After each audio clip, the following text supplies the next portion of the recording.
Welcome, Dr. O'Brien. Thank you, Michael. Thank you so much. And congratulations on doing such a successful event. Well, Um, this is boots on the ground for people to hear new information. I'm personally really excited. I have been gluten-free for 10 years, so I'm excited. I'm excited to talk to an expert on the on this very specific subject.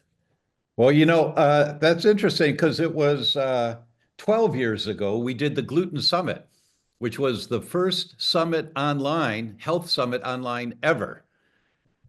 And we just made it up. I made a declaration one day at a conference that I'm going to interview the world's greats on this field about celiac disease and about wheat. And I'm going to put it online. And would everyone here help me and send announcements out to their clients and their patients? And they all said yes. And my first interview was Professor Michael Marsh at Oxford. And of course, you wouldn't know, but if you do an endoscopy biopsy because there's something wrong with the gut, the classifications on the report is Marsh 1, Marsh 2, Marsh 3. This is Marsh. This was the godfather of all of it.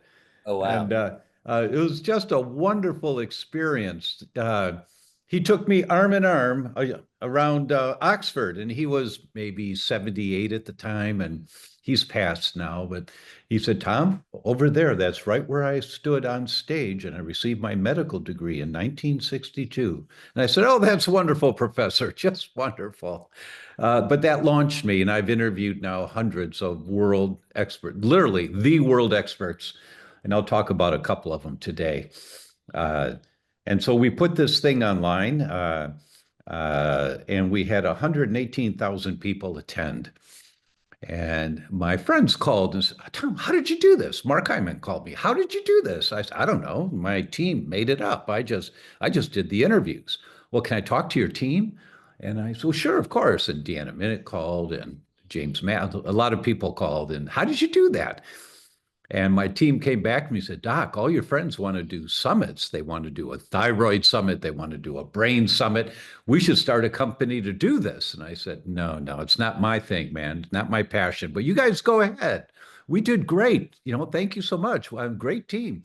That was the start of Health Talks Online that hosted the vast majority of these online summits for the last 12 years now. So it's really wonderful. And I mean it. This is boots on the ground.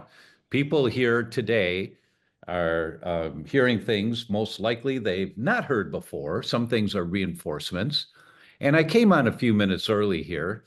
I was in the background and I heard the question that someone asked, that you asked of just this previous speaker about people get overwhelmed. And what do? They hear something that's so great. And then the next person says something that's so great. And then the next person says something, oh, I should do that. And you get overwhelmed. And I found over the years that there is one method to being successful in changing the direction of your health. There's no magic pill. There are some pills that help more than others, but there's no magic diet. There are some diets that help more than others. But there's one methodology to be successful. And that is you allocate 1 hour a week and you tell your family, look, on Tuesday nights after dinner, don't bother me for an hour. I'm going to study a little more about how we can get healthier as a family. And then you go back to something that you've kept in a file that you heard, wow, that sounded really interesting. And you go back and listen to that again, the speaker here on this event. You listen to it again and you say, well, I'm going to take a look at that. For example, when you learn that leftover food left in plastic containers, the next day, the food has phthalates in it, chemicals used to mold plastic that are endocrine or hormone disrupting chemicals. They knock your hormones out of balance and they come out of the plastic into the food. And when oh my gosh, and like in my book, I give you 36 different things to do. And one of them is, here's 3 URLs to get glass storage containers. And there's mileskimball.com and Amazon and whatever the third one is, I don't remember. You go look at them online and say, oh, I like those. and you order 3 round ones and 2 square ones and one for the pie, and you pay with your credit card. It took an hour to do that, but you're done for the week. But never again will you poison your family unknowingly with minute amount of these toxins by storing leftover food in plastic containers. And then next week, you learn that houseplants absorb 74% of the toxins in the air inside the house. And here's the list of all the houseplants, and you go, oh, those, I've seen those before. They're not expensive. And then you get the houseplant. And then next week, you learn that the chemicals in your makeup are really toxic and knock you way out of balance, estrogen, hormone problems. And so here's 3 URLs for organic makeup companies. And every week you do one thing, 1 hour, just 1 hour. And in 6 months, you go to church or something, and someone has not seen you for a while say, wow, you look like $1 million. You look so much younger. What happened to you? Well, let me tell you, I got rid of the phthalates leaching into our leftover foods, and I've got houseplants in every room and air purifiers because I've checked the air, and the air quality here some days is not very good. There's a URL link to just check the air around your house, and it's all free. And so I've got air filters in the house. We have water filtration systems now in the house. And your friends go, what? What? And they're overwhelmed by all the things that you've done 1 hour a week. There's no super pill. There's no super diet. Some nutrition helps a lot, sometimes, and some diets help a lot sometimes, but nothing changes the direction of your health as much as applying principles 1 hour a week that are with you the rest of your life. Right. That sounds like good advice. Are you gonna put up a presentation or? I am, Michael. I am. I've got probably 15 to 20 minutes here to give a few ideas. Awesome. And then we'll go to a Q&A. And I'm going to suggest that people get pen and paper to write down some questions because I'm going to give you a number of, wait, what? What? I'll give you points like that. So all right. What I would say is to the audience, you can put questions into the chat. Good. And then I can read them off as need be, and perhaps I can't guarantee it, but perhaps we'll get to audience questions where I call on you. So we'll see how that goes. All right. So the floor is yours. You can go ahead and begin your presentation. All right. Well, let me open up and get my screen here. Bring it up and put it into the presenter mode. There we go. And we'll just get out of the way there. Good. So thanks so much for the opportunity to speak here today. It's a pleasure to be with you. As I said at the beginning, I think this is boots on the ground for people to get information maybe outside the realm of what they normally have access to. So this is my son. And I dedicate this talk to him and to all of the children of this next generation coming on the planet, because I think the only way we're going to save the planet is to raise a generation of children that think outside the box. They think differently. And so that's our goal, is to create an environment for our son where he can think outside the box. And so this talk is dedicated to him. And it's the wonder of how am I ever going to do this that makes a difference. So when you hear new information and you think it's just not possible, just be kind with yourself, have a little patience, and I'll show you at the end here how he figured out getting the next piece on this structure that he built. So this presentation is designed as a paradigm expanding, meaning thinking bigger pictures, thinking outside the box, thought-provoking. Personally, I think this topic is so crucial to you that I recommend you recognize thoughts you have, questions, challenges, yeah, but, wait, what? Yeah, but, and write them down, put them in the Q&A here on your screen. And for many, many years, I would take a study that I had read and I would tape it on the ceiling of my bedroom. Literally, I'd take the front page or a graph from the study and I taped on the ceiling of the bedroom. And when I go to bed at night, I say, oh yeah.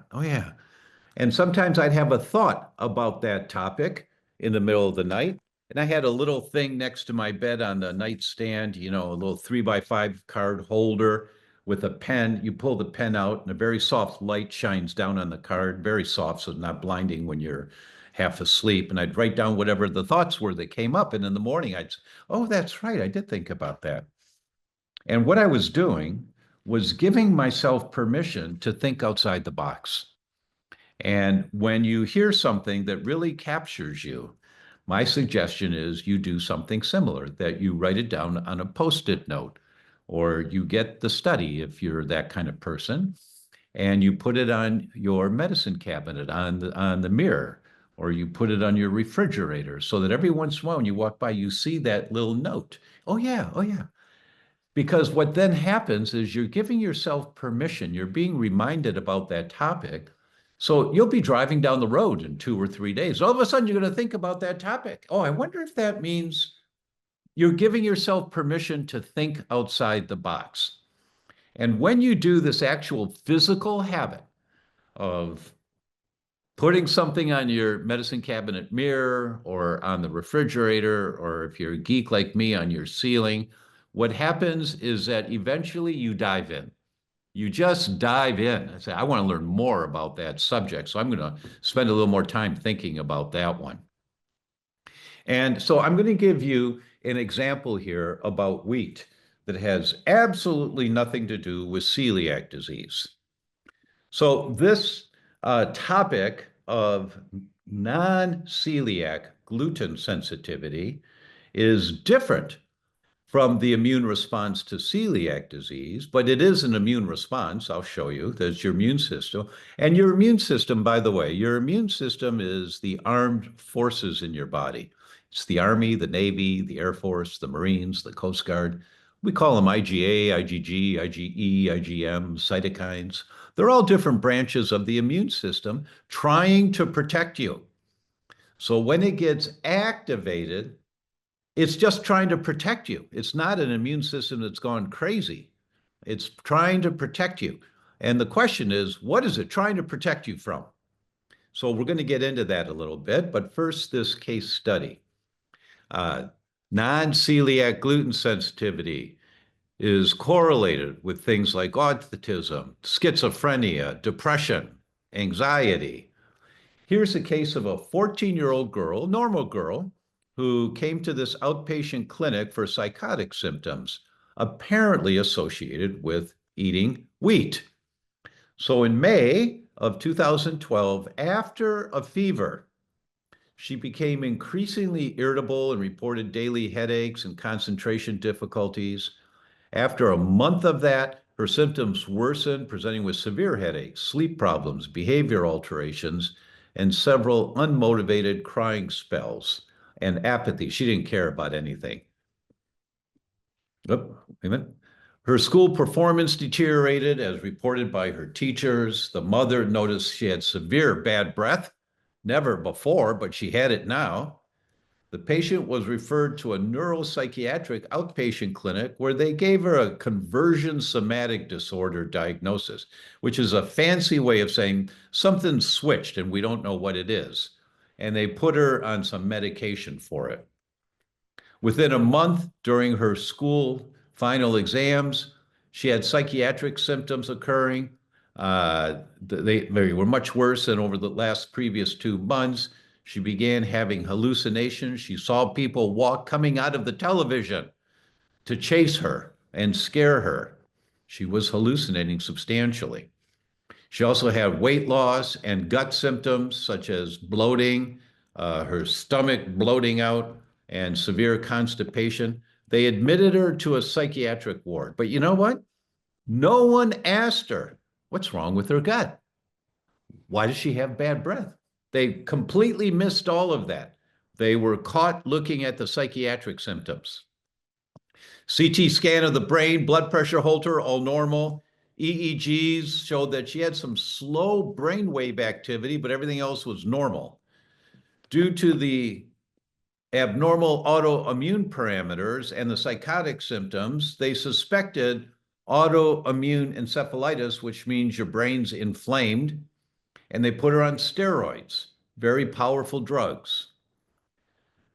couple months later, after eating pasta, she had crying spells, confusion. She couldn't walk straight. She had severe anxiety and paranoia. Referred again to the psychiatric unit, even though she was taking all this medication. A relapse of autoimmune encephalitis was suspected, and now they put her on IVs of steroids. During the following months, several hospitalizations. She was admitted to the psych ward again and again and again. This is a 14-year-old girl. Imagine if this is your daughter and nobody knows what's going on and they keep putting her on medications that don't work. They did cerebral and spinal cord MRIs. They took fluid out of her spine to check if there was anything wrong with the fluid, the cerebral spinal fluid. Several EEGs were done, always showing slow activity. And that's a key, by the way. You always look for a sensitivity to wheat when you've got slow activity in the brain waves. Laboratory tests showed only mild anemia with reduced levels of the storage of iron called ferritin and a slight increase in inflammation markers in her gut, but no one checked the gut. All markers for celiac disease were negative. Now we're a year later, now we're 2013, so for a year, this poor girl has been suffering like this. She presented with severe abdominal pain associated with difficulty in speaking, depression, distorted paranoid thinking, thinking about suicide. Clinical suspicion was moving towards what they diagnosed as a fluctuating psychotic disorder, and they gave her stronger antipsychotic medications, but her symptoms continued. November now, we're a year and a half into this. Her GI symptoms are worse. She's lost 15% of her body weight. And they went to a nutritionist because she was losing so much weight, who put her on a gluten-free diet. Even though she tested negative for celiac disease, they put her on a gluten-free diet for symptomatic relief of the intestinal complaints. Unexpectedly, within a week on the gluten-free diet, her symptoms, both her gut symptoms and her psychiatric symptoms, dramatically improved, and the gluten-free diet was continued. Now, the authors of this study say, until a few years ago, the spectrum of gluten-related disorders included only celiac disease and wheat allergies. Therefore, our patient would be turned back home as a psychotic patient, which she was, and receive lifelong treatment with antipsychotic drugs. What if this was your daughter? This all started at 14 after a fever, and nobody can calm all this down until they put her on a gluten-free diet. And she tested negative for celiac disease. She didn't have celiac disease. Recent data, however, suggests the existence of another form of gluten intolerance called non-celiac gluten sensitivity. Due to parental choice, the girl did not continue consuming gluten, and she started a gluten-free diet with a complete regression of all of her symptoms within a week. Her mother recalled that she finally returned a normal girl 9 months after definitively starting the gluten-free diet, and she's still symptom-free. Then these doctors wrote up this paper after everything that had happened to her. It's been hypothesized that some neuropsychiatric symptoms related to gluten may be the consequence of the excessive absorption of pieces of wheat that don't get digested completely, called peptides, with opioid activity. And I'll talk a little more about that. Increased intestinal permeability, which you know as the leaky gut, allows these clumps of peptides to cross the intestinal membrane, enter the bloodstream, get through the blood-brain barrier into the brain, and they activate this inflammation in the brain that can affect your thinking. It affects your attitude. It gives you depression. It gives you anxiety. It gives you schizophrenia. Just Google schizophrenia and gluten. Look at all the studies that come up that show that sometimes going on a gluten-free diet, schizophrenics are normal. And the psychiatrists can't believe it. They say, it's been a year and she hasn't had any symptoms, and we took her off her medication while we're monitoring her, and a gluten-free diet makes all the difference. So this is an interesting realization that came out from a tertiary neurology clinic. Now, a tertiary neurology clinic means you've gone to your doctor with some brain symptoms or some nervous system symptoms, depression, anxiety, numbness, and tingling, whatever it is. Doctor can't figure it out. They give you some medication, it doesn't work. You go back to the doctor, takes months to get back in, and they send you to a neurologist. You have to wait to see the neurologist. You get in to see the neurologist. Neurologist gives you some medication, helps maybe a little bit or not at all. Months go by, you're still suffering. You go back to the neurologist. You have to wait after you make an appointment to see him again. And if it's a smart neurologist, given this is your third visit, two to the general practitioner, now your fourth visit, now you're coming back to the neurologist, they'll send you to a tertiary neurology center. A tertiary neurology center is where the geeks of geeks are. They love being Sherlock Holmes. You know, they really want to help people that nobody else has been able to help with their nervous system problems. And this paper comes from a tertiary neurology center. So these are the geeks of geeks seeing the very difficult cases. And what they say is that when the cause of a neurology disease is identifiable, meaning we can figure out what's going on, the percentage of people that have a sensitivity to gluten is about 5%. But when the cause is unknown, when we can't figure it out, the percentage of people with a sensitivity to gluten is 57%. And we put them on a gluten-free diet and they get better. And these are not celiac patients. These are non-celiac patients. This is like, what? What? Really? And this is at a tertiary neurology center. You can't argue with this, you know. These guys are the geeks of geeks. And this is what they found out in their center. So here is an example of what happens for people that are not celiac patients. Doctor does a blood test, sends a blood test into the laboratory to figure out what's going on for them. Do they have an autoimmune disease going on? And this laboratory checked them also to see, do they have a problem with wheat? And if they have a problem with wheat, the dark bars that you're looking at here are people that were positive to a sensitivity to wheat without celiac disease.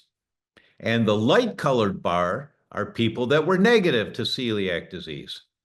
So when they looked at these few hundred patients to see what might be going on with them, they looked for antibodies to the thyroid. They look for antibodies to the adrenal glands. They look for antibodies to the heart. They look for antibodies to the reproductive system. As you can see here, if they were positive to wheat, 20% of them had positive antibodies to their thyroid, called thyroid peroxidase. If they were negative to wheat, 10% of them were positive to their thyroid. They had a thyroid problem going on. And if they were positive for wheat, 42% of them had positive antibodies to their adrenal glands that handle the stress of life. If they were negative to wheat, this looks like about 3% or 4% had antibodies to their adrenal glands. And here's the heart, and here's the reproductive system, and here's the joints, and here's the bones, here's the liver, here is the brain, and for diabetes, and here, GAD65 is the brain and diabetes, and here's nervous system tissue in your brain and throughout your arms and your legs, nervous system tissue. If you were positive to wheat, if you have a problem with wheat, 52% of them have elevated antibodies to their brain and nervous system tissue, 52%. If they were negative to wheat, 7% of them had positive antibodies. And then the laboratory did, so what the takeaway here is, if you're positive to wheat, your immune system might be attacking some other tissue, and you've got an autoimmune mechanism going on. Then they checked the same thing if people were positive to dairy. And if they were positive to dairy, here's the numbers. Oop, let me back up there, sorry. Here's the numbers if they were positive to dairy. Very similar to positive to wheat, but with the nervous system, it was 60%. If you have positive antibodies to dairy and you're eating dairy, 60% of those people have antibodies to their brain. and their central nervous system. That means myelin, that's the mechanism for MS. Just Google sudden infant death syndrome and milk, and you see the studies that show if mom has a sensitivity to dairy, baby may have a sensitivity to dairy. Just Google it, and you see the science that sometimes that's a trigger. And here are the numbers for lectins. Lectins are corn, soy, spinach, tomato, beans. And you see that was even higher for brain. It was at 68%. That if you have positive antibodies to lectins, that's where the book, well, what was his book? Lectin-free diet. The plant paradox. Yeah, the plant paradox. Thanks. He's right, that if you're sensitive to lectins, and then 68% of those people will have elevated antibodies to their brain and their central nervous system. So sometimes that may be the mechanism. My point here is that foods, if you have a sensitivity to foods, the antibodies that are attacking those foods in your bloodstream may also attack other tissue in your body, depending on your genetics and a geek word, antecedents, which means how you live your life. You eat tuna fish 2-3 times a week, you likely have mercury toxicity. That's an antecedent. Eating tuna fish is an antecedent, how you live your life. So those are the two factors that determine what tissue in your body may be having a sensitivity reaction. So for some people, they get brain symptoms like that 14-year-old girl. For some people, they get irregular heartbeat and they've got elevated antibodies to their heart. For some people, they have thyroid problems. It just depends on your genetics and your antecedents as to where it's going to manifest. And the summary in this study is what they show us. 64% of those that have antibodies to IgG for gluten, they tested positive for other human tissue, heart, brain, liver, thyroid, just depends. 73% if they had IgG and IgA. Remember I said that there's different branches to the armed forces. In this laboratory test, they check a few different branches of the armed forces. And so 73% of those with a sensitivity to dairy will have elevated antibodies to their own tissue, an autoimmune mechanism. 76%, if they have elevated antibodies to lectins, will have antibodies to their tissue, an autoimmune mechanism. So when you are diagnosed with an autoimmune disease, that means you're pretty far down the path, and we'll get to all this in the Q&A period. That means and what you'll learn is that this has been going on for years before you ever had a symptom. But foods are a very common trigger in the development of autoimmune diseases. That's why my book, The Autoimmune Fix, won the National Book Award. It's a really good book to explain all of this in everyday language for people. And what the authors of this study said, remember now that the people here were patients seeking professional health care. They had some symptoms going on. They're not the general public. So the percentages you see here are people that have symptoms already. So now let's talk about a few big kahuna principles that you need to understand. First, some doctors say they talk about root cause to medicine. There is no root cause. Some doctors will say genetics are the root cause. No, it's not. Genetics, now that's not quite true. I mean, if you have the genes for cystic fibrosis, you're very likely getting cystic fibrosis. There's not much I know of to get around that. But for over 70% of the diseases out there, if you carry the gene, like you have the gene for Alzheimer's or you have the gene for breast cancer, it doesn't mean you're definitively getting Alzheimer's. It means it's the weak link in your chain and you're vulnerable. You're vulnerable to breast cancer. You're vulnerable to rheumatoid. You're vulnerable if you carry the genes. Well, what does that mean? If you pull at a chain, it always breaks at the weakest link. It's at one end, the middle, the other end. It's your heart, your brain, your liver. Just depends on your weak link. Well, what determines the weak link? Genetics and antecedents determines where the weak link is. So you carry the gene for Alzheimer's, and if you live a life pulling on the chain, you're likely to get cognitive decline and Alzheimer's. So don't pull on the chain so hard, is what you're going to learn here today. So I don't believe it's proper language to say the root cause for disease, because there are many causes for disease. But there's one root mechanism to every disease. And if you understand this, you go a long way to making really good choices as to what to do for you and your family to increase the quality of your health. If you understand there's one root mechanism. Now, what does that mean? Well, the Center for Disease Control tells us that 14 of the 15 top causes of death are chronic inflammatory diseases. It's always inflammation. It's the root mechanism. It's always inflammation. What's inflammation? Pulling on the chain. That's the pull on the chain. The only disease of the top 15 causes of death that's not inflammatory is unintentional accidents, injuries. That's not inflammatory. But everything else is. It's always inflammation, pulling on the chain, pulling on the chain, pulling on the chain until the chain starts to break. So if you accept that that's true, and no one I know of can argue with this, I ask doctors all the time, please come up after this talk. If you have some information that I don't know about, and you can tell me a disease that's not an inflammatory disease, I want to hear it. No one's ever come up to me because they know, yeah, that's true. It's always inflammation. And that's what's pulling on the chain. And the more you pull on the chain, eventually the weak link breaks.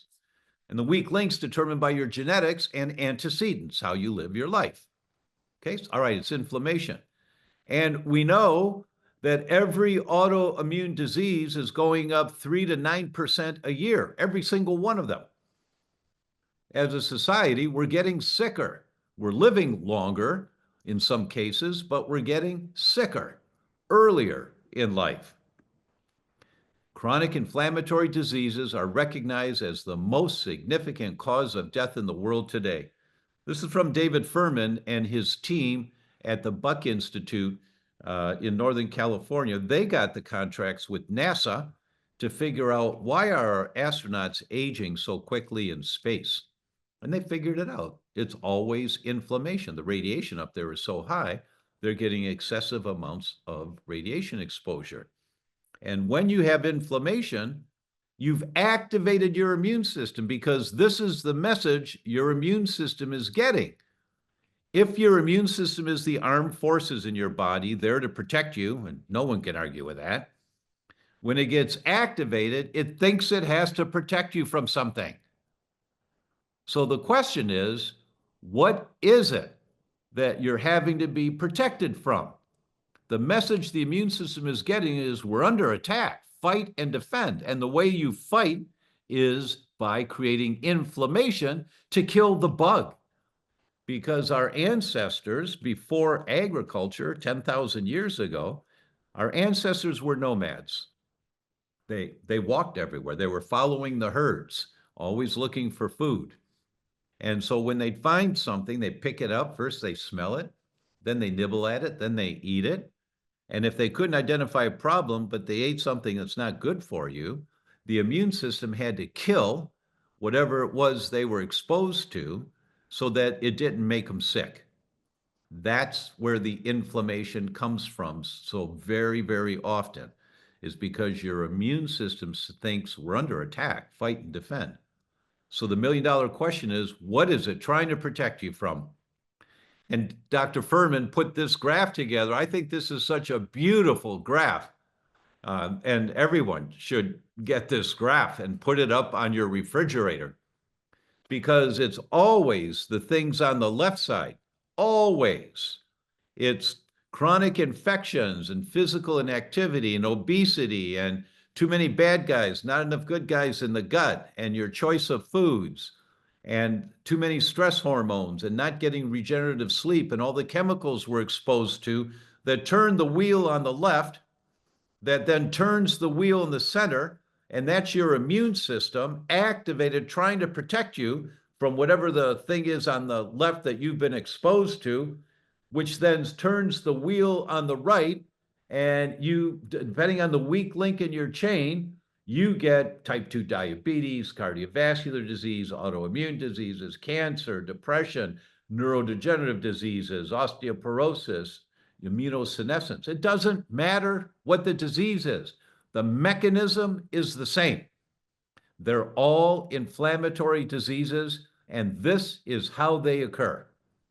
I mean, you can't argue with this. This is just so simple. You know, my first teacher used to say, the body is simply intricate and intricately simple.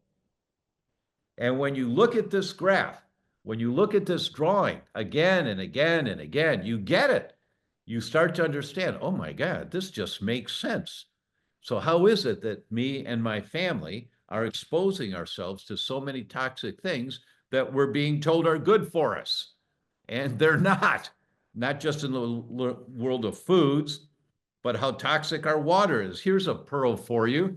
Anyone that has recurrent sinus infections or red eyes or ear infections or throat infections, clean your shower heads.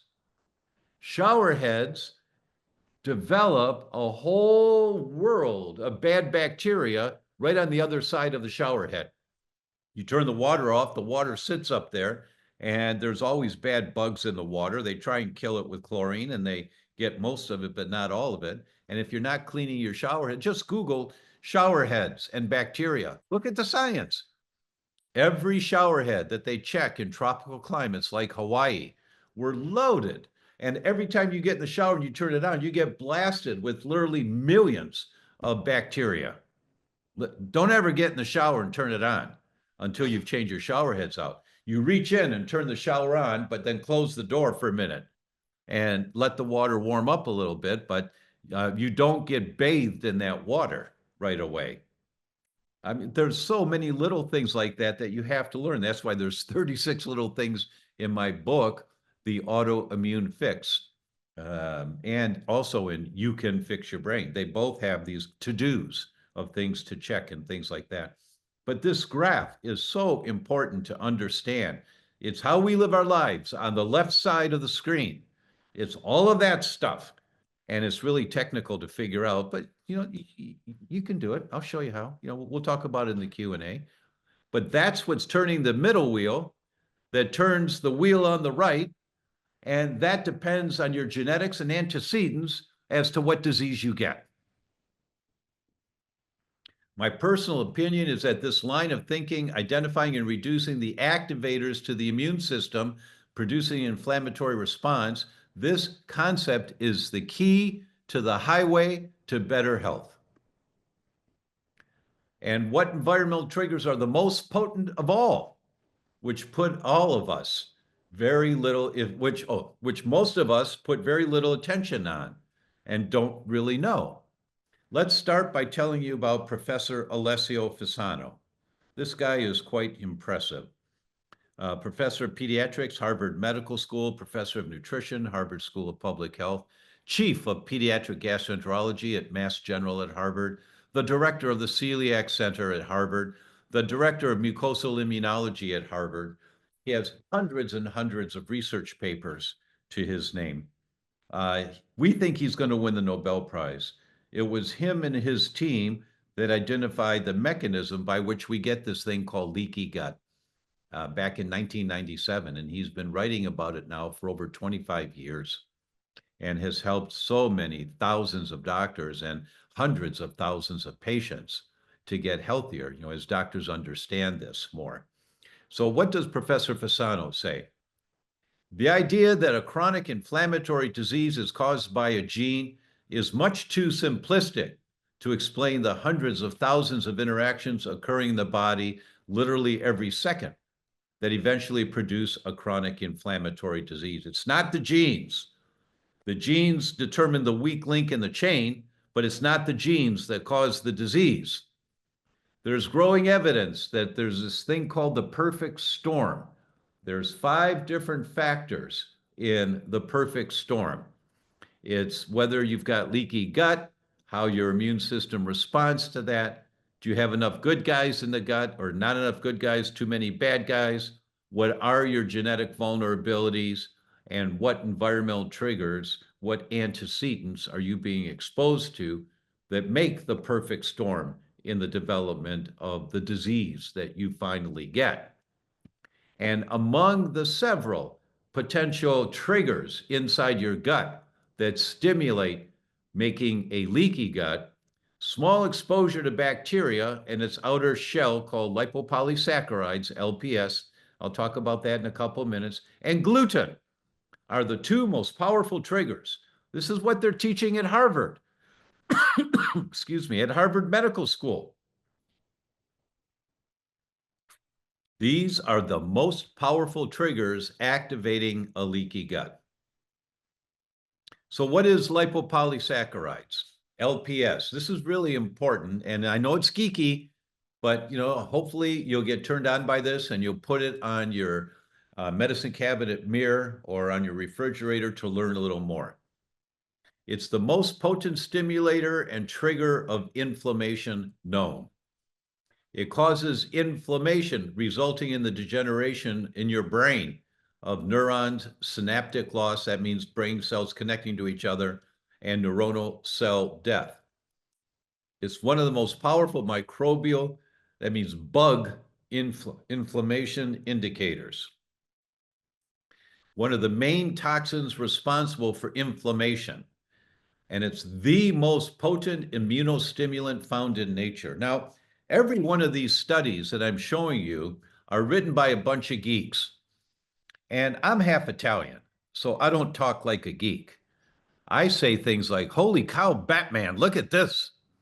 Where the geeks would say, and when they're on stage, the way they talk is to say one of the main toxins responsible for inflammation induction are lipopolysaccharides from gram-negative bacteria, which rank among the most potent stimulants found in nature. And the way that I talk on stage is the most potent immunostimulant found in nature. Do you understand what they're trying to tell you, doctors? The most potent. LPS is like a vest on the bacteria. It protects the bacteria from the immune system of the mammal. See, this bacteria gets inside of us. It gets inside a mammal like us or a dog or a cat, and then it's trying to live in there. And the immune system of that animal or of the human tries to kill it. But lipopolysaccharide is the vest on the outside of the bacteria, and it's protected against the immune system of the mammal. The immune system can't kill the LPS, so it gets in there. And it's the protection against the immune system of the mammal. And this is what LPS looks like, in my opinion. How in the heck are you going to fight this? It's really, really difficult to fight. Now, I didn't put the slides in here for you, but LPS, according to the researchers, is the cause of sepsis. And sepsis is the #1 killer of elders in hospitals. Hundreds of thousands die every year of sepsis. And what is sepsis? It's all the accumulated LPS that makes your immune system go haywire. And you're so full of inflammation, killing off tissue, that eventually your organs shut down. And that's sepsis. And it comes from LPS. Amyloid. Now, that's what causes Alzheimer's. Caused by LPS is the most prominent phenomena in the area of the brain where you lose memory. Amyloid. And it's caused by LPS. That's why Fasano says it's gluten and LPS. And the bacteria, they are the two most potent triggers of inflammation, pulling on the chain that breaks at the weak link and gives you thyroid disease, rheumatoid, MS, celiac. Doesn't matter what the disease is. This is the mechanism of it. And LPS induces Parkinson's by causing neural inflammation in the area of the brain where Parkinson's develops. Today's focus is on wheat and gluten and its effect on the immune system. And this is a paper from the Journal of the American Medical Association by a famous gastroenterologist from Harvard called Maureen Leonard. And she looked into this thing about gluten causing the leaky gut. And she reviewed, I think it was 60 or 70 different publications on this. And her conclusion is that gluten is one of the parts of gluten, in wheat can cause immediate and transient increase in gut permeability. That's the leaky gut. This process takes place in all individuals who ingest gluten, in all humans, without exception. It doesn't matter how you feel. This happens in everyone, every time you eat wheat, without exception. This is what occurs. Why is gluten an immune activator for all humans? Because gluten, back to Fasano, gluten is misinterpreted by the zonulin pathway as a potential harmful component of a bug. So I'm going to stop sharing for a minute just so you can look me in the eye while I explain this to you. So our ancestors were nomads. They'd find something, first they smell it, then they nibble on it, then they eat it. And if there was a bad bug that they didn't identify, the acid in your stomach should kill it, the bad bug. But if it doesn't, and it comes out of the stomach into the small intestine, that's when food can get into the body. When you swallow food, it's really not in the body, it's in the tube. You know, your digestive system is a tube that goes from the mouth to the other end, one big long tube that winds around in the center. And proteins are like a pearl necklace. And the enzymes in your saliva, that's why you're supposed to chew your food, and in your stomach undo the clasp of the pearl necklace. Now you have a string of pearls. And our enzymes are supposed to act like scissors to cut the pearl necklace smaller and smaller and smaller and smaller until you're down to each pearl of the pearl necklace. That's called an amino acid. Now, the inside of the tube, from the mouth to the other end, is lined with cheesecloth. And when you take a bite of a hamburger and you swallow that down, that meat, that ground meat doesn't go into your bloodstream. That would kill you. That it's the proteins have to be snipped down by the enzyme, snip, snip, snip, snip, snip, into each pearl of the pearl necklace until they're really, really tiny. And as they go down the tube and they get smaller and smaller, when they're small enough, they go right through the cheesecloth into the bloodstream. But the cheesecloth prevents the bigger molecules from getting into the bloodstream until they've been snipped down small enough. That's why your intestines are 20 to 25 feet long, because it takes a long time to break down prime rib compared to a banana, right? But we've got to break it down smaller and smaller and smaller. But when you have tears in the cheesecloth on the inside of the tube, you got tears in the cheesecloth, now bigger clumps of that food protein can get through the tears in the cheesecloth into the bloodstream before they've been snipped down small enough. They're called macromolecules. And these big molecules go right through the tears in the cheesecloth into your bloodstream. And your bloodstream is just a highway. Now you're off on the highway. Everything's going the same direction. There's no lanes of traffic. It's all bumper cars in there, but they're all going the same way. It's these macromolecules that activate your immune system, trying to protect you, because you can't use those macromolecules to make new bone cells or brain cells or muscle cells. They're too big. They're just this clump of, and your immune system says, what the heck is that? I better fight that. Now here comes the inflammation. Your immune system gets activated to fight the macromolecules that came through the tears in the cheesecloth because you didn't digest the food well enough. Excuse me. That is leaky gut. Tears in the cheesecloth is leaky gut. That's why leaky gut is one of the 5 factors that Fasano talks about in the development of chronic inflammatory diseases. Because once the macromolecule of gluten gets through the tears of cheesecloth into the bloodstream, as you saw in that one study, 52% of people that have antibodies to gluten will have antibodies to their brain or central nervous system. And if it was dairy, it was 60% will have antibodies to their brain and central nervous system if they have antibodies to dairy. And if it was lectins, it was 68% will have antibodies to their brain and central nervous system if they have antibodies to lectins. That's the mechanism. Now, this is really PhD level stuff, and it takes years to understand all the molecular things that are going on, but that's the big picture. That's where chronic inflammatory diseases come from. Now, I'm going to go back to sharing my screen so that I can show you.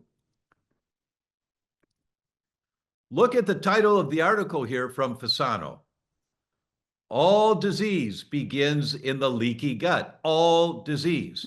From the guy who we think is going to win a Nobel Prize. All disease begins in the leaky gut because that perfect storm of tears in the cheesecloth, macromolecules getting into the bloodstream, activating your immune system, trying to protect you, that's the inflammation that's now in your bloodstream that's going to manifest wherever the weak link is in your chain. That's where the diseases come from. The potential impact of avoiding all exposures to wheat with chronic inflammatory diseases. All right, so is it going to help me if I go gluten-free? Well, first you test, because it's really important to find out what you're reacting to. So let's look at another great in the field. This is Professor Yehuda Schonfeld. He runs the immunology department at Tel Aviv University in Israel. Look at the credentials of this guy. The one in the middle is the one that impresses me the most. 26 of the medical doctors who went back and got their PhD in immunology in his department. 26, there are many, many more, but 26 now chair departments of immunology in medical schools and hospitals around the world. They're his students. This is the godfather. He's written over 40 books. He's written 350 chapters in different books. This is the godfather. And look at the paper that he wrote. Gluten-free diet can ameliorate the symptoms of non-celiac autoimmune diseases. So he says that despite the multifaceted nutritional value of gluten-containing grains, gluten is not essential in the diet, and its biological value is not very good. So he looked at 83 research articles in his review, 83.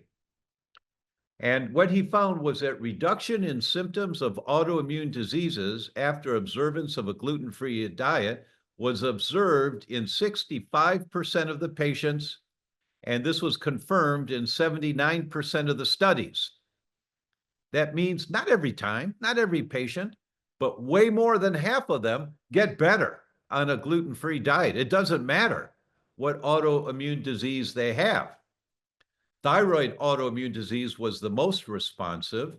And this is the drawing in that research article. And you can't see what all that is. So I put it here for you to see. That's Addison's is autoimmune disease of the adrenal glands or the liver or the thyroid or the heart or the pancreas or your skin or amenorrhea, inflammatory bowel diseases, antiphospholipid syndrome that causes miscarriages, your gallbladder, Raynaud's phenomenon, rheumatoid arthritis, all of these different diseases, 79% of them get better on a gluten-free diet.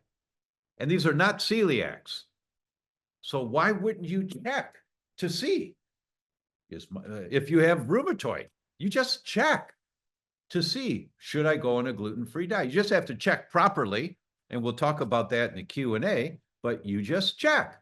Now, this is the world's leading immunologist, the godfather of autoimmunity. And he wrote this paper because he's like, oh my God, I never would have thought that was possible.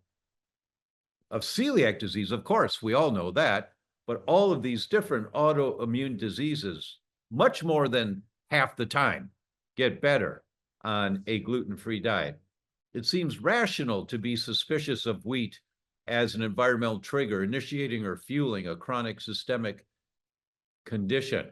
with or without celiac disease. Just test and test accurately to see.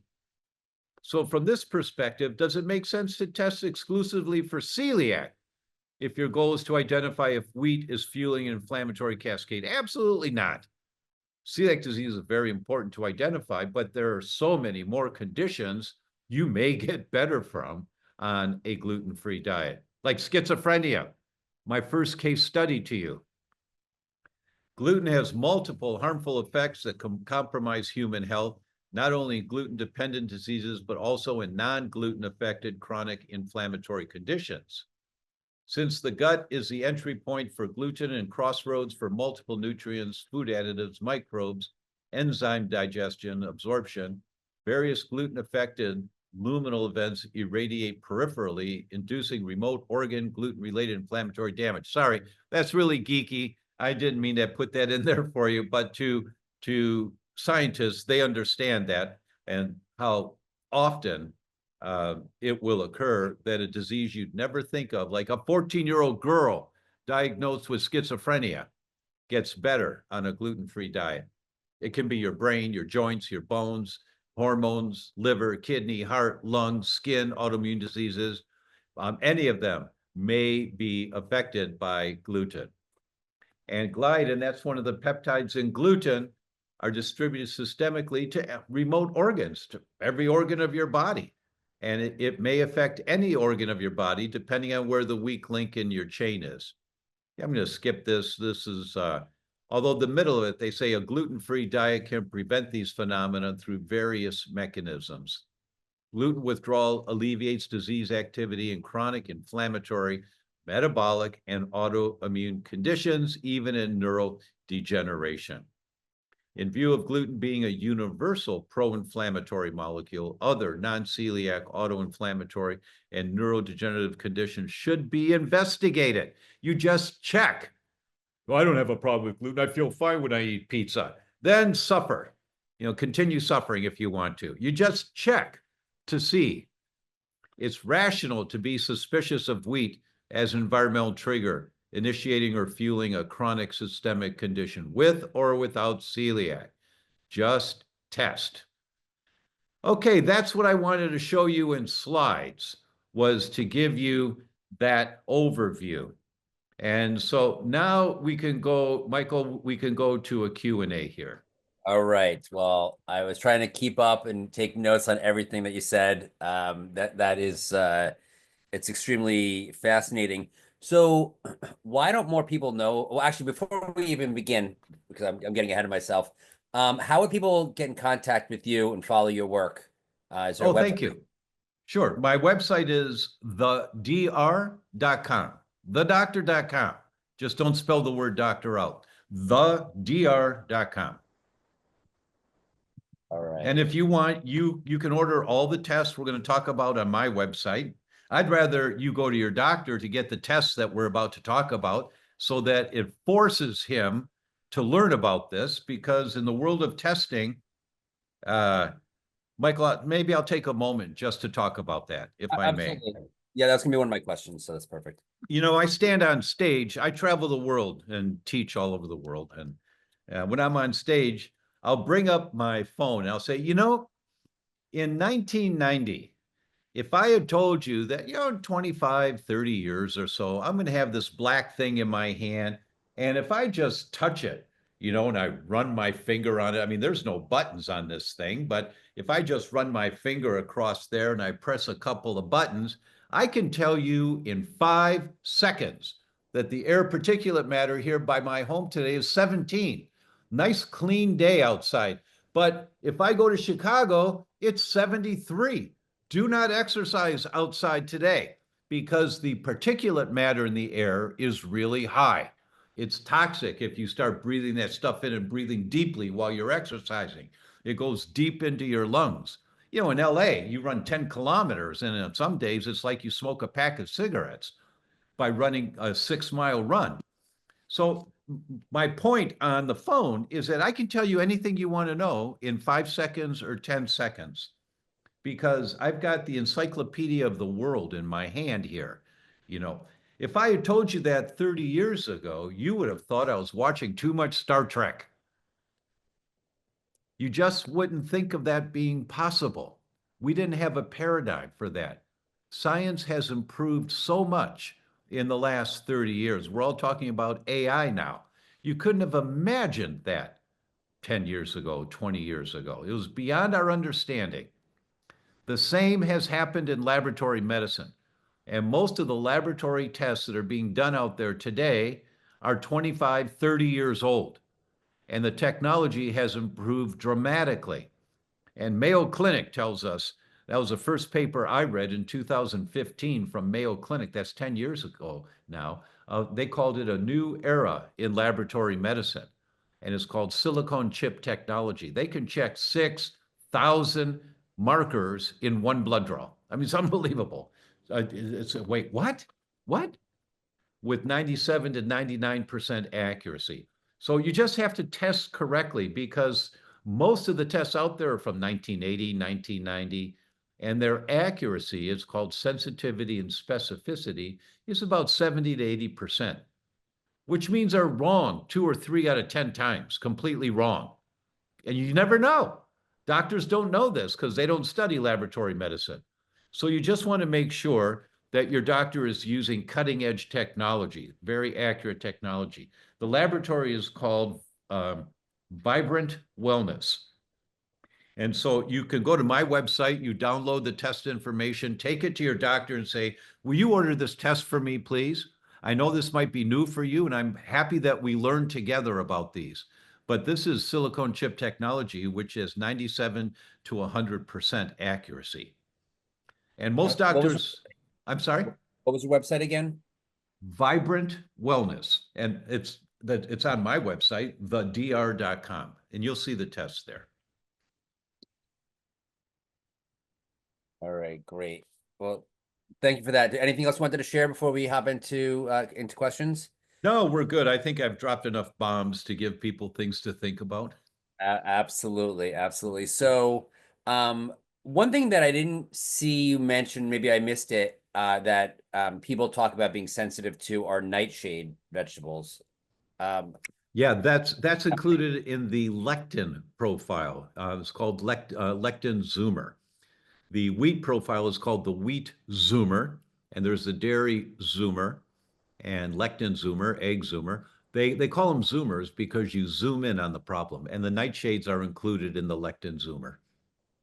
Okay, and now with lectins, so I've seen some debunking of the book Plant Paradox, and what they say is that the lectins get destroyed during the processing. So things like beans have lectins in it, but no one eats raw beans. They either soak them, which destroys the lectins, or they cook them, which destroys the lectins. What are your thoughts on that? You know, The Plant Paradox is a really good book. It changes the way you think. My problem with the book is he thinks everyone should avoid lectins, and that's not true at all. Everyone needs to avoid the foods that their immune system is fighting. So the people that are trying to fight the concepts in the book, The Plant Paradox, it's a waste of time. You know, some people can eat lectins, not a problem at all. Other people eat lectins, your immune system goes crazy. And it can be the trigger causing the inflammation, which is the primary mechanism for every single disease. So to debunk lectins and say there's no problem with lectins is, excuse me, but having your head in dark places. What you want to do is look at the immune system. Is my armed forces fighting lectins? If they are, in your head, you can't say, but I feel fine. It doesn't matter how you feel when you eat it. It doesn't matter. Your immune system has gotten the message, we're under attack, fight and defend. That's why it's so important that you use laboratory testing that's highly, highly accurate, because most labs, their accuracy is 7 to 8, 70 to 80%. They're wrong 2 or 3 out of 10 times. That's why you want to use laboratories. That's the new era in laboratory medicine. So the Vibrant Wellness testing, they will test for all of your sensitivities. Well, they check many, it depends on what tests you do. There's no test to say, show me all my sensitivities. No, you'll have to do the different tests to focus on the area that you're concerned about. Okay. And has so I hear people say that, people who are gluten sensitive say that when they go to Europe or other countries, they can eat the wheat there and they don't seem to have an issue. Is there something going on in the United States with the quality of the wheat or chemicals that are on the wheat that are contributing to an exaggerated sensitivity as compared with the wheat from other countries? Really good question. I just did an Instagram a couple of days ago because my wife showed me that my friend Dr. Zach Bush, who is just a brilliant, brilliant doctor, and he's helping hundreds of thousands of people, he made a comment, well, it's not the gluten, it's the glyphosates on the wheat that's causing the problems. And I'm sorry, I love Zach Bush, but he's just wrong. He's wrong. The gluten proteins in wheat, if you have a sensitivity, about 7% of those people with a sensitivity to wheat get gut symptoms. 93% of people with a sensitivity to wheat don't get any gut symptoms. So they don't know when they eat wheat it's fueling their seizures or it's fueling their psoriasis because they feel fine when they eat wheat. They don't feel bad. The lucky ones are the ones that get gut symptoms. So gluten doesn't trigger gut symptoms in most people. It's the FODMAPs in wheat, the fermentable carbohydrates in wheat, that cause the bloating and the gas and the cramping and the gut symptoms. It's the FODMAPs, not the gluten. Gluten triggers your immune system. And depending on where the weak link is in your chain, that's where you get the symptoms. So most people that have a gluten sensitivity manifesting as brain symptoms feel fine when they eat wheat. They don't know. They don't know. It's the FODMAPs that cause the gut symptoms. Why do I tell you all that? Because the wheat in Europe is much lower in FODMAPs. So people who have a reaction when they eat the wheat in the US don't have a reaction when they eat the wheat in Europe. And they think, oh, I can eat the wheat in Europe. I'm fine. No, you're not. You're still activating the immune system that's going to manifest and make your thyroid disease worse or make your brain disease worse. And patients don't like to hear that, when they come to us and I see like one patient a week now, and it's all Zoom, but they have to be a really difficult case, get through my staff before I'll see them. But when they do, they'll say, oh, no, I can eat the wheat in Europe, doc. I mean, I feel fine. I said, well, then we explain this and they say, oh, okay. So they go completely gluten-free. And then 6 months later, a year later, they're doing great. And we recheck them and we find their immune system has calmed down completely. And all the antibodies to the peptides of wheat are gone. They're all normal. Oh, good. Can I eat wheat now? I said, no, of course not. Your immune system, it's a sensitivity. Well, doc, I'm going to Europe and I can eat the wheat there. So my blood tests are normal. Can I eat the wheat? So I explain all this to them. And they say, I've never seen anybody who can do it, but if you want to, we just got the test results back. Everything's normal. Great. Go to Europe, have a great time, eat pizza, have croissants, whatever you want. When you come back, let's recheck your blood. Every single time, the antibodies to wheat and the antibodies to their thyroid or the antibodies to their brain or the antibodies to their psoriasis have skyrocketed again. Every single time. So you can't be a little pregnant. You can't have a little wheat. Okay. Now that kind of begs the question, in the United States, in order for something to be labeled as gluten-free, I believe that it needs to be less than 20 parts per million gluten. And I've even met people who are sensitive to that. How pure do we have to be? Is even 1 part per million problematic? Is cross-contamination a problem versus actually eating something with the gluten in it? Really good questions. Those are deep questions. I have a whole training program called our Certified Gluten-Free Practitioner Program. And That's a really important topic to address because people go gluten-free, and if you don't know how to do it right, it can create a lot of problems. And the cross-contamination issue is terrible. In all over the world, it's terrible. Um, uh, Gluten-Free Watchdog is a website where Tricia Thompson is a registered dietitian, has done excellent work over the years about trying to be gluten-free and how difficult it is. I think it was 5 or 6 years ago, she went to a store and bought 3 bags of lentils, different companies, and she emptied each bag on a cookie sheet, flattened them out, and she found kernels of wheat in each of the bags of lentils. A kernel here, 2 kernels there, but she found that they were in bags of lentils. Why? The trucks that bring the lentils to the manufacturing facility hauled wheat last week, and they don't clean the trucks very well. You know, that contamination is a huge issue, huge issue. And the only way that people can be safe is if they take the right digestive enzymes before they go out to eat anything that has the most remote possibility of being contaminated. And that's the only way that you can stay safe. It's really difficult if you don't use the enzymes. In that case, is it even safe to eat in a restaurant ever? Unless it's 100% gluten-free. And even then, if it serves lentils, there still may be gluten in there.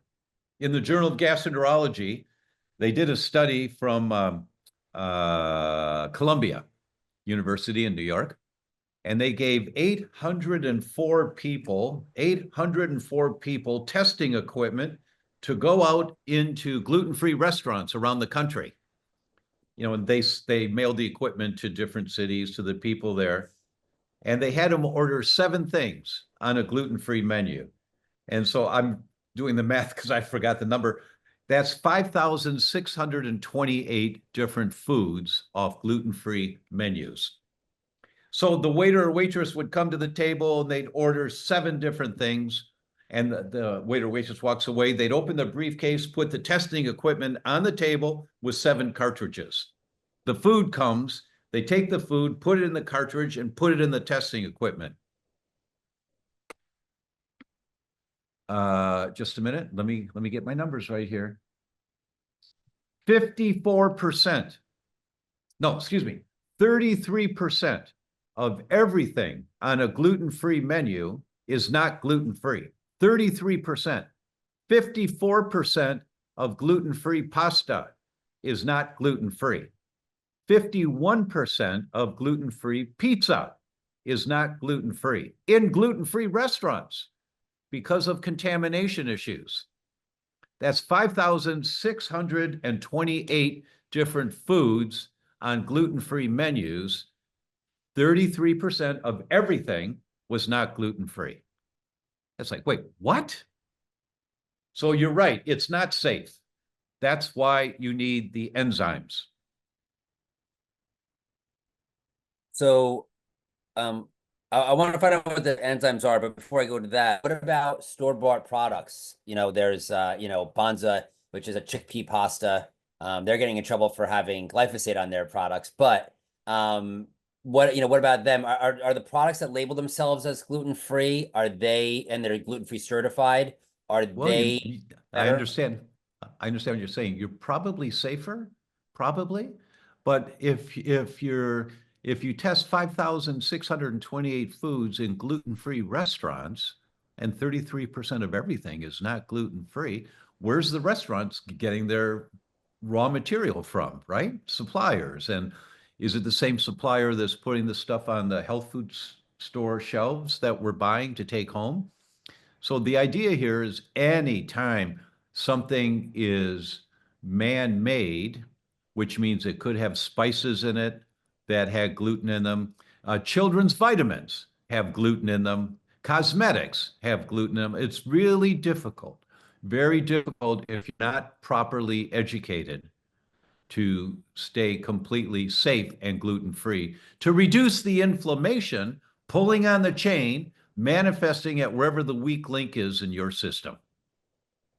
So if you go through the trouble of being really clean as far as gluten and other issues that may cause you problems, and you're eating lentils, and there's three kernels of I'm sorry, of wheat in there. How will that impact you? Will you feel that and have issues and never realize that the gluten issues didn't go away because you're always getting gluten? That's why you have to test. You have to test regularly to make sure that you're staying gluten-free. Detlef Schupan, very famous gastroenterologist at Harvard, um, and where he focuses a lot of his attention is on one of the components of wheat called amylase trypsin inhibitors. That's the component in wheat that when bugs eat wheat, it chews up their guts and they die. So it's a protection on the plant to keep the bugs from reproducing. So Schupan has done a lot of work on ATIs, amylase trypsin inhibitors. And what he found is that it takes a nanogram of ATI to activate your immune system, trying to protect you. A nanogram is 1/1000th of a gram. 1/100000th of a gram. So when you read the science, and people don't like me to talk about this, they just don't like it because it's so overwhelming. The best defense is a really good offense. You learn to take the digestive enzymes anytime you eat something at home or out on the road that has a possibility. If you're eating just a fresh salad with an oil and vinegar dressing, you don't need the enzymes for that. There's really no going to be a contamination issue there. But if you're using a creamy dressing that's got some spices in it, you take a couple enzymes to be on the safe side. That's how you start thinking. What are these enzymes? Where do you get them? Is it a brand? Yeah, the whole world of enzymes is another discussion because there's lots of gluten enzymes out there, lots of them. And most of them work. The problem is they take 3 to 4 hours to work when you take them because they work in an alkaline environment. And first place everything goes is to the acid environment of your stomach. So the enzymes don't work. Now, you have sentries standing guard in the first part of the small intestine. So food goes down the throat into the stomach. Digestion begins there, and then it goes into the first part of the small intestine. That's when food can start going through the cheesecloth into the bloodstream. And so that's where the sentries are standing guard to protect you of any bugs. Remember our ancestors eating food off the ground? Those sentries standing guard right inside the first part of the small intestine. They're watching everything that comes out of the stomach. And if they see a bug, two things happen within 5 minutes. First, they activate the production of the protein called zonulin, which gives you leaky gut. Why? Because think of the cells of the gut tied together with shoelaces. Leaky gut is when you untie the shoelaces. So the cells gap a little bit. And now water comes from the body into the inside of the gut in leaky gut to wash the bug out with the poop. Leaky gut is not bad for you. It's a life-saving mechanism. Excessive leaky gut is bad for you. That's the difference. So two things happen. Those sentries standing guard right inside the first part of the small intestine. That component of the immune system is called toll-like receptors, like Army, Navy, Air Force. These are toll-like receptors. And they're just dormant. I think of the guys at Buckingham Palace. They're just standing there, those big hats, those guys that just stand stiff all day. They're dormant. They're not doing anything. But don't mess with those guys. Toll-like receptor is dormant. Its job is just, if it sees a bug, to deal with it. Aside from that, it does nothing else. It just sits there. The problem with gluten, and this is from Fasano at Harvard, this is what they're teaching at Harvard, Gluten is misinterpreted as a harmful component of a bug.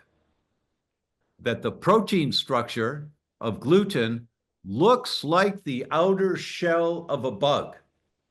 It looks like the LPS. It looks like, the amino acid structure, toll-like receptor sees a bug. And so it does two things. Within 5 minutes, it activates leaky gut to let the water come in to wash out the bug with the poop. And it activates the major amplifier of inflammation called NF-kappa B. Now, NF-kappa B is the desk sergeant at the police station. You guys, you patrol over here today. You guys, I want in that neighborhood. You guys over here, toll-like receptor, come on. I want you over here today. That's NF-kappa B, the major amplifier of inflammation. So toll-like receptor does two things. It activates leaky gut and it activates NF-kappa B within 5 minutes of the bug coming into the small intestine. So that's why you have to digest any inadvertent exposures to gluten in the stomach before it gets into the first part of the small intestine, activating this immune response. You have to digest in the stomach, but almost all of the gluten digestive enzymes take 3 to 3.5 hours to work. They need an alkaline environment. These enzymes work in the acid environment of the stomach and digest 99.9% of any, you can't say 100%, there's always some atomic level of something around. They digest it within 60 minutes. The enzymes are called glutenza, Glutenza, and E3, the letter E, E3 advanced. Those enzymes will digest inadvertent exposures to wheat within 60 minutes in the stomach. No other enzymes do that. They take 3 to 4 hours to work. So they'll work to help with colitis or your large intestine. When food gets into the large intestine where it's more alkaline, they certainly will help, but they don't stop the immune response in the proximal part of the small intestine. So the glutenza, that's actually the enzyme itself, or is that? That's the enzyme. Okay. Well, it's a combination of enzymes. It's not one enzyme. It's a combination of enzymes to get that effect. Okay. So how does somebody know what is a good enzyme to be taking as far as a brand, so that it's not going to get digested in the gut and not actually make it into your small intestines? Yeah. Well, it's one of those enzymes. There's actually three. There's glutenza, E3 advanced, and wheat rescue. All three of them work in the stomach. Wheat rescue. And then how often does someone take that stuff? With any food that you eat. Its purpose is not to enhance your digestion overall. Its purpose is to break down any inadvertent exposures to wheat. So if you have breakfast, and breakfast is a couple of eggs fried in olive oil and some bacon, you don't need any gluten digesting enzymes with that. You may need other enzymes, to digest your food, but to protect you from gluten, you need the enzymes when you're eating any foods that might have exposure to wheat in them.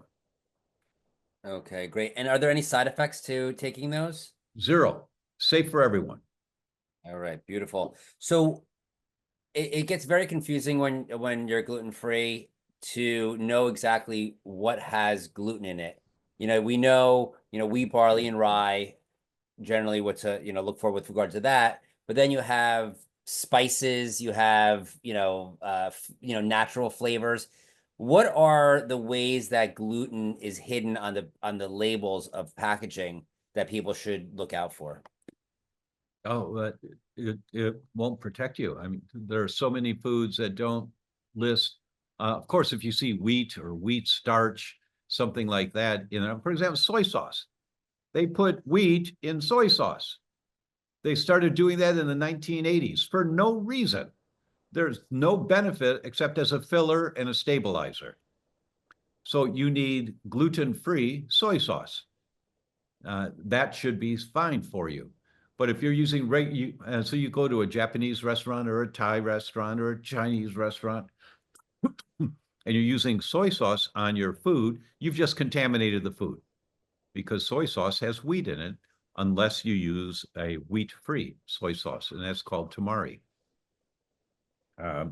So as you start to study this, you get the list of, and it's so hard because cosmetics have wheat in them, and they don't have to list what's in cosmetics. Lipstick has wheat in it. Some soaps do, and they don't have to list it. They've gotten it passed, the legislation passed, that they don't have to list what's in it. So it's very difficult.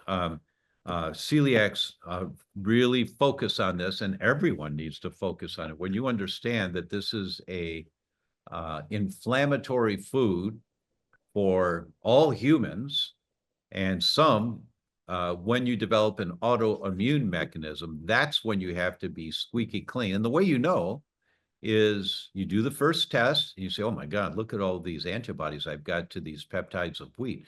Right, that's not good, but here's what you do, and you clean it up, and you recheck in 6 months, and you've cleaned it all up, great, and you feel like $1 million already by then.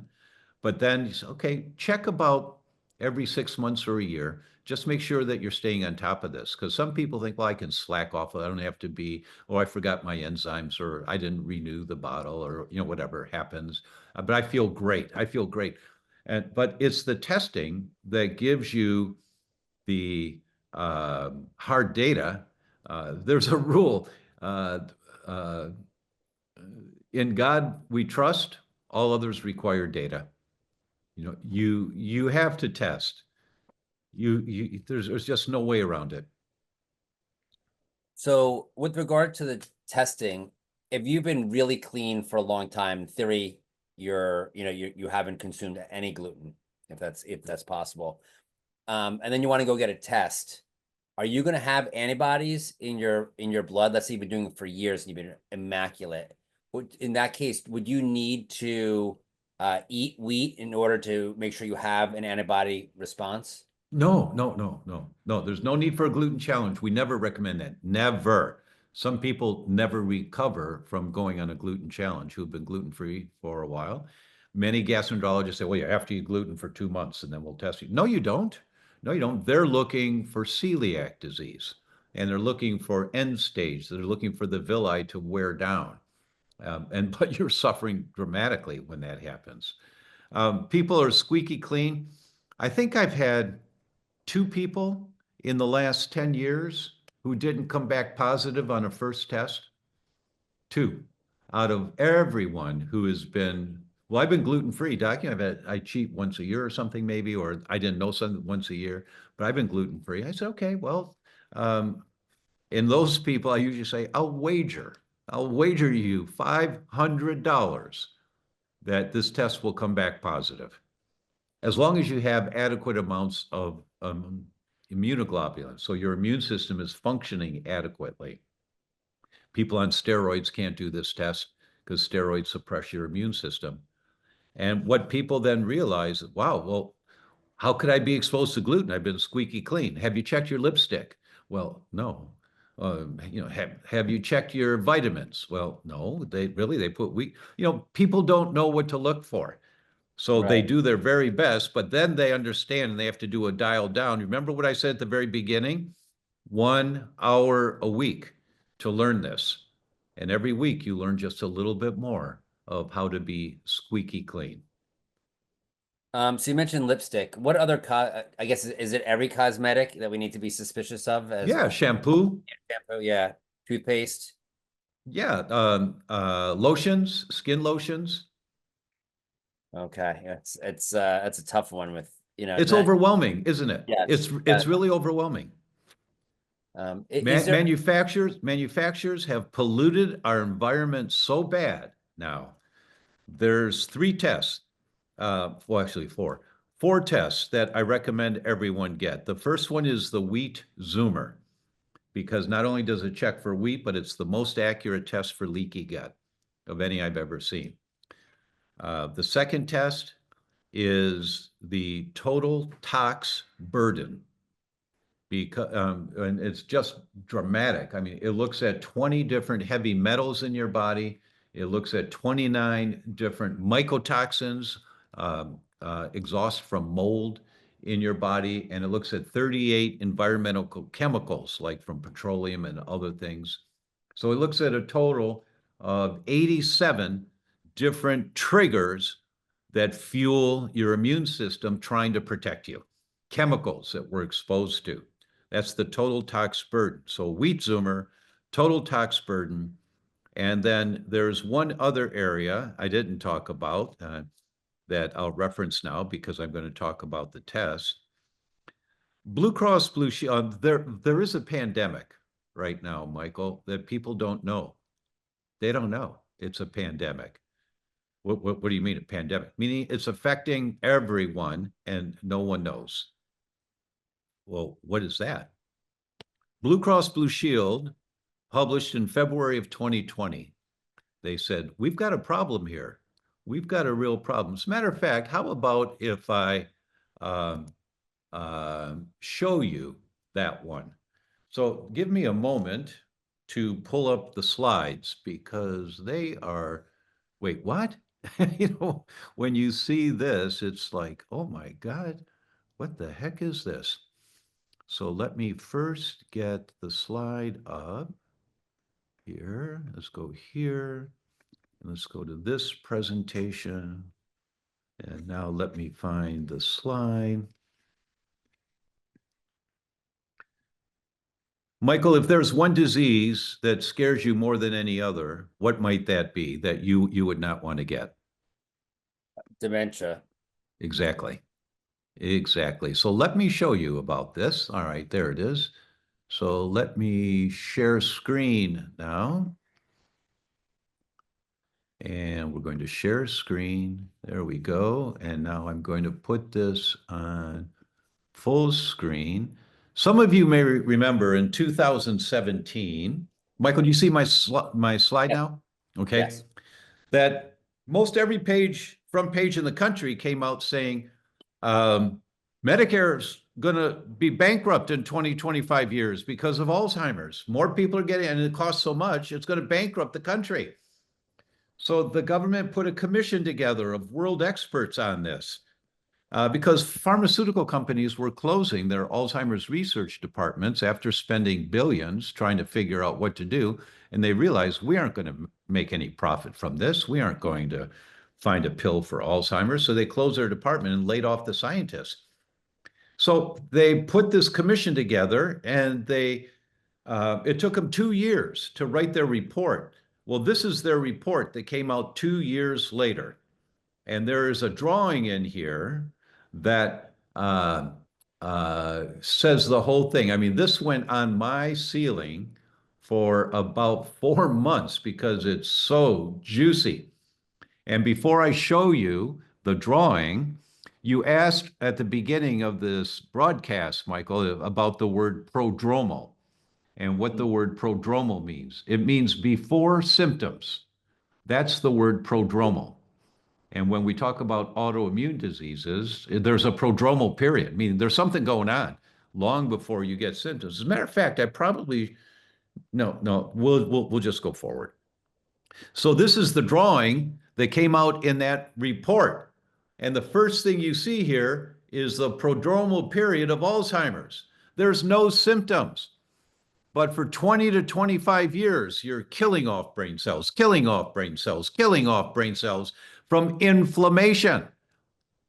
And it's killing off brain cells and you have no symptoms. And then eventually you walk out into the parking lot and you say, where did I park my car? What road did I park my car in? Short-term memory loss. Or you start losing your sense of smell. And that goes for another 7 years. So now you're 25 to 30 years into this, and then you get Alzheimer's. So that's the report. And here's the one that came from Blue Cross Blue Shield in February 2020. And they said, we've got a real problem here. And they showed in the previous 4-year period, the increase in Alzheimer's.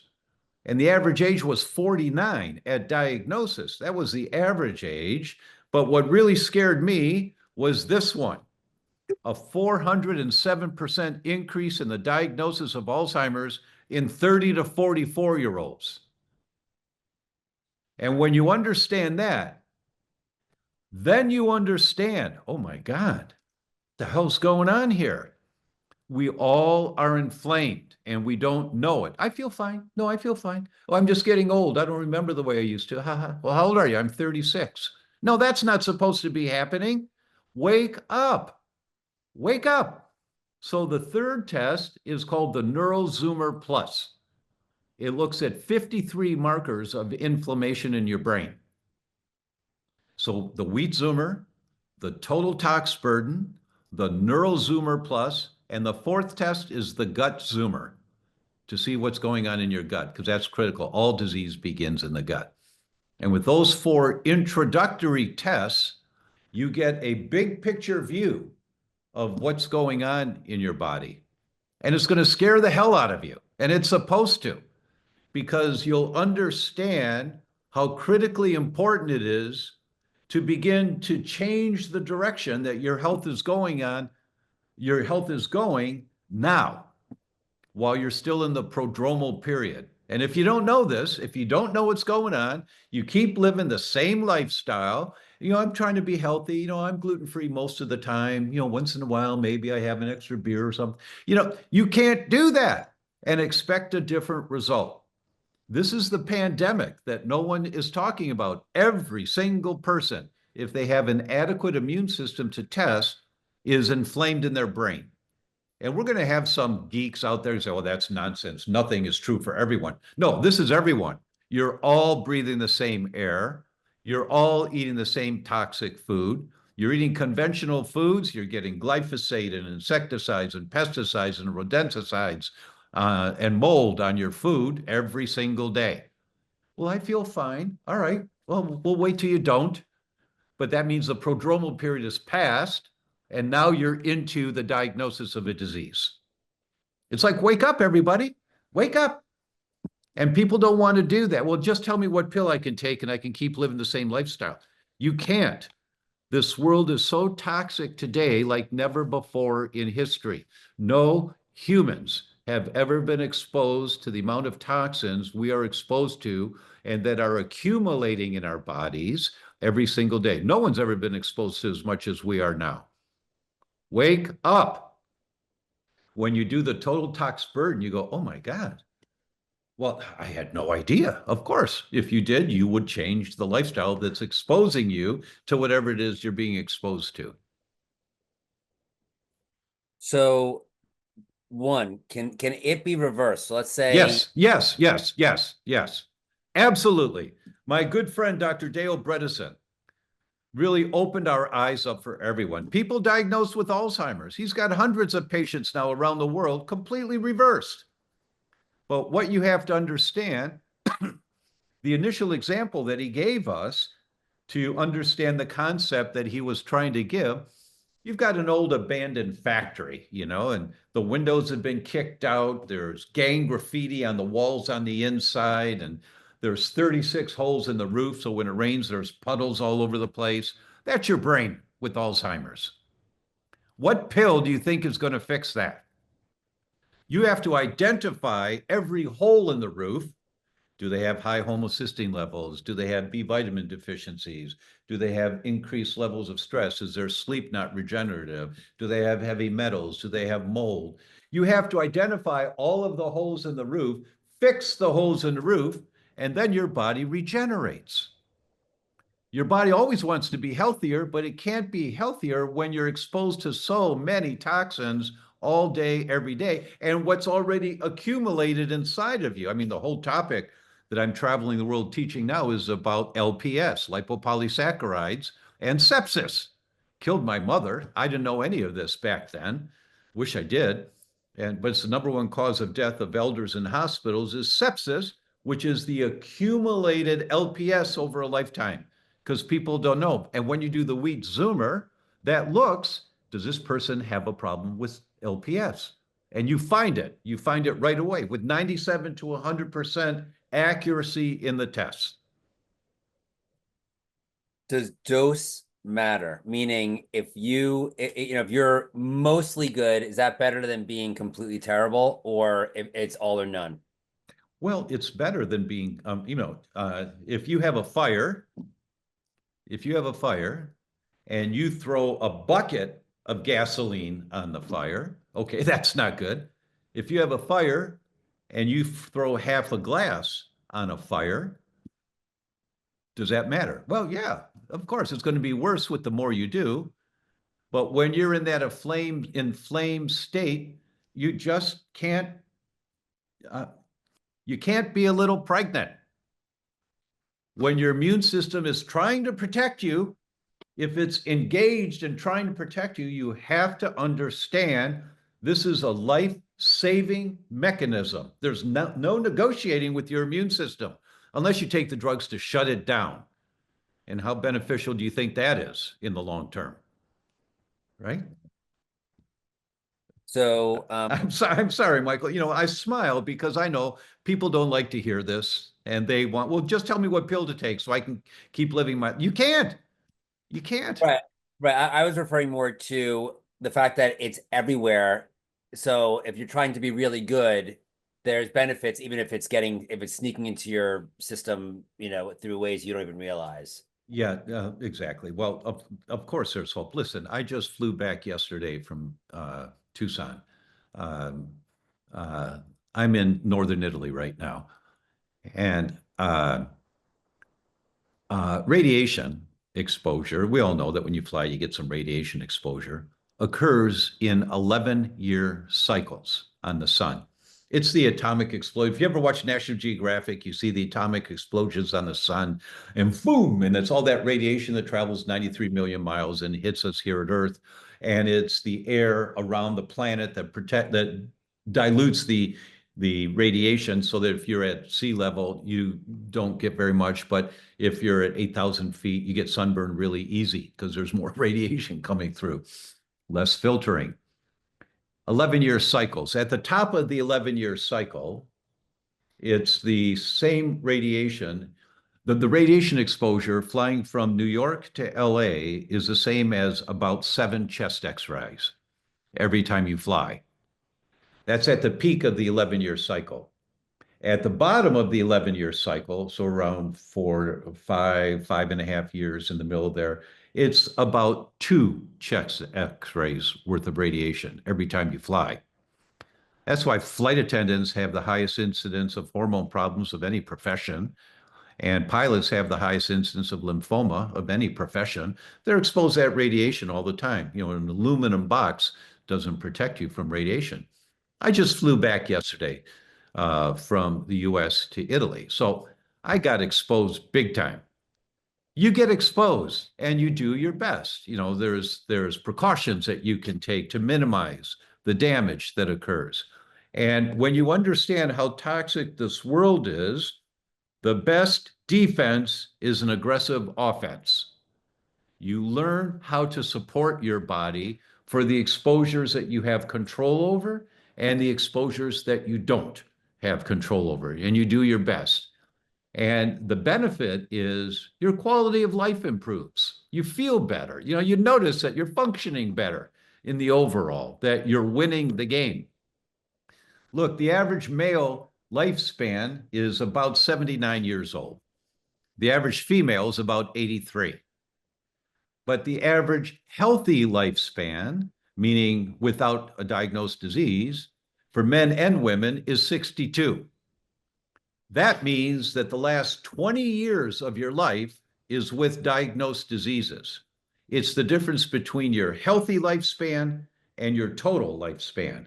That last 20 years, you had a stroke and you've got 10, 12 years of difficult walking up and down the stairs, or you lost the right side of your body or whatever it is that you get. But the last 20 years, this is the average, not the exception. This is the average. So our goal, I always say that, Mrs. Patient, I don't know that we're going to extend your lifespan. I don't know. Maybe, hopefully, but the only way you know is when you're gone, so I don't know. But I sure as hell can increase your healthy lifespan closer to your total lifespan so that you are dancing. I mean, my goal is to shake it up at my son's wedding, on the dance floor. Now, I'm 73. My son is 4. So that means I'm going to be in my 90s, and I want to shake it up on the dance floor. That's my goal, that my healthy lifespan continues into my 90s or beyond. I don't know. But that's the goal, right? So, knock on wood, I'm doing what I can for that. But I understand I may be gone tomorrow. My dad died at 64. We don't have longevity in my family. I don't know. But I can guarantee you spend 1 hour a week to learn, how do I increase my healthy lifespan? Be willing to be overwhelmed 1 hour a week and just take one piece at a time. One piece at a time. And you will notice within a few months, your body's functioning like it hasn't functioned in years. Great. Just a clarification on the plane thing that you're saying. Is the radiation from the altitude of the plane and it's actually coming from the sun, or is there something on the plane itself that's irradiating people? No, it's coming from the sun. Okay. That I never understood before. Okay, perfect. Thank you for that. So is sensitivities getting worse as a percentage of the general population? And if so, why? Yeah, absolutely, because the world's more toxic than it's ever been. And listen to this. Men at assisted fertility centers, the glyphosate level in their semen is 4 times higher than the glyphosate level in their blood. 400% more in the semen. The concentration is 4 times higher than the concentration in the blood. And that causes lots of inflammation in the testicles, lots of inflammation that damages the sperm. And if that damaged sperm fertilizes the egg, it causes genetic imprint on the development of that baby. And those children, their brains don't develop to their full potential. And you see it when they're 7, 8, 9 years old, that their IQs are lower than children whose parents were not toxic. Wait, what? And every generation is more toxic than the generation before. When you start to get this big picture, you go, oh my God, this seems hopeless. No, it's not hopeless. The best defense is a good offense. You get air filtration systems in your house. You get water filtration systems. You get plants. You learn what foods your immune system is fighting and get them out of your diet. And you find out what foods are safe. You develop an organic community. You find farmers that are growing organic, raising grass-fed beef and free-range chickens. And it takes time to learn these things and to find these sources. But you can do it. If you live in the city, you live in a condo and you got a little balcony, grow tomatoes, grow organic tomatoes, grow a little parsley in your windowsill. I mean, you just start with little things and you build up over time as you learn little shortcuts. So it takes the average person, my understanding is somewhere between 5 and 10 years to get a diagnosis in celiac disease. By the time they start having symptoms, I don't know if that's changed. Obviously, people are a lot more aware than they used to, but even a few years ago, I was told it takes about 5 or 10 years before the average celiac person gets diagnosed. How long does it take for someone with gluten sensitivity to get diagnosed? 5 minutes. Well, I mean, when they go to the doctors, I mean, I think that the problem. Well, it depends. Yeah, it depends on the doctor. I mean, if you do the wheat zoomer, you find out right away. I mean, and it's a pinprick test with the same degree of accuracy as a blood test. The technology has improved so much in the last 15 years. But if your immune system is fighting wheat, it really doesn't matter if it's celiac or not. The immune system is fighting wheat. And if the weak link in your chain is your brain, here's the antibodies on the NeuroZoomer Plus that show up right away. And the fifth test, if you were to do a follow-up test, I talked about 4, the wheat zoomer, the NeuroZoomer Plus, the total tox burden, the gut zoomer. The fifth test would be the autoimmune zoomer, because it looks at, I think it's about 40 or 50 different potential autoimmune diseases that are developing inside of you right now. And are those all through Vibrant Wellness? Yes. Okay. And That's the technology that Mayo Clinic calls a new era in laboratory medicine. so now, what would be an early stage for someone to realize they have an intolerance that they should go get tested? Anytime your body's not functioning the way you want it to, Okay. it doesn't matter. It doesn't matter what the disease is, what the discomfort is. Uh, no, I'm just a loner. I don't like talking to people. No, I don't know. Well, wait a minute. Wait a minute. Humans are social animals.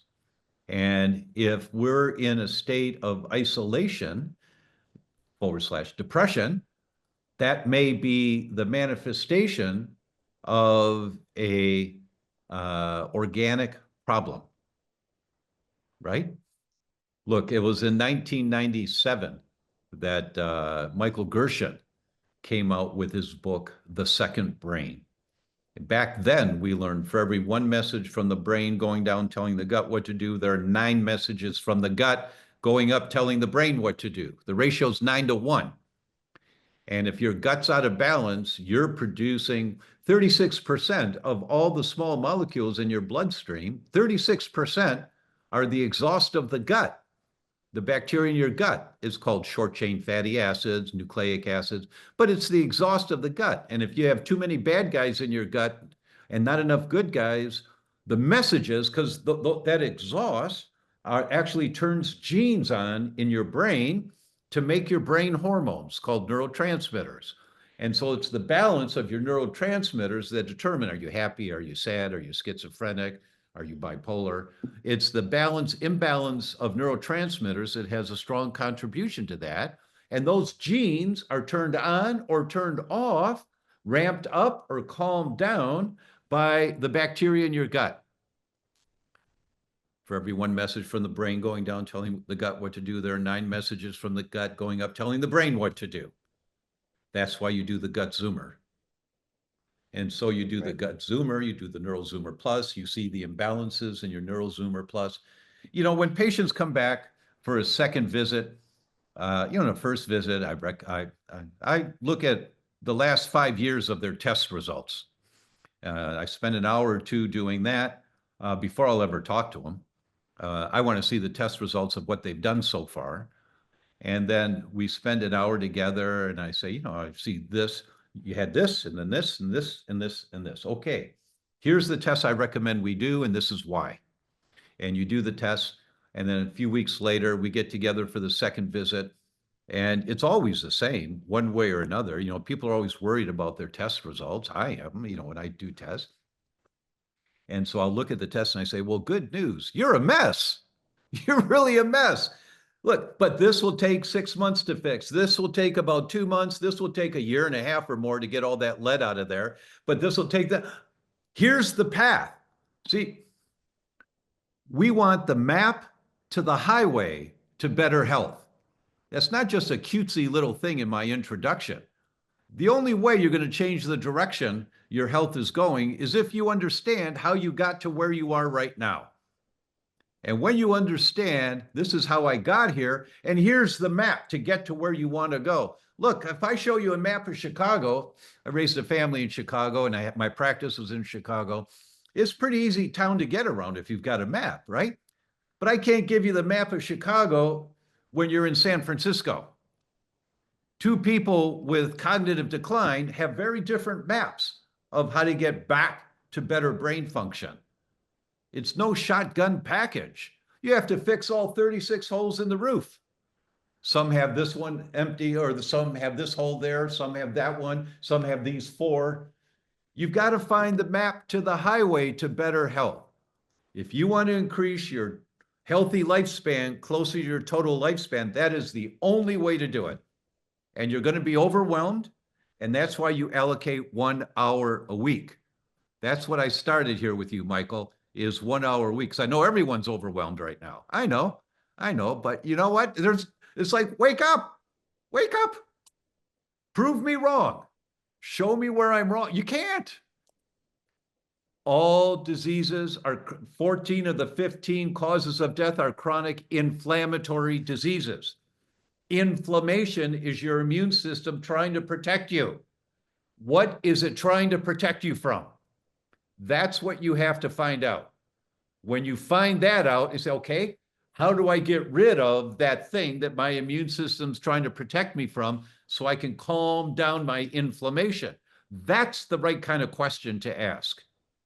That's how you get the map to the highway to get you closer to extending your healthy lifespan, closer to your total lifespan. Thank you. And that wraps over our time, but I want to ask one quick question. I asked you about nightshades earlier. Which one of these tests would let you know if you have an issue with nightshades? Lectin zoomer. Lectin zoomer. All right, perfect. Have I been on for 2 hours? You have been on for 2 hours and 1 minute. My goodness. You did My it. goodness. Yes, we got 2 weeks, we got 2 weeks in. So we can How take about that? We can take a vacation next week on our 1 hour of learning.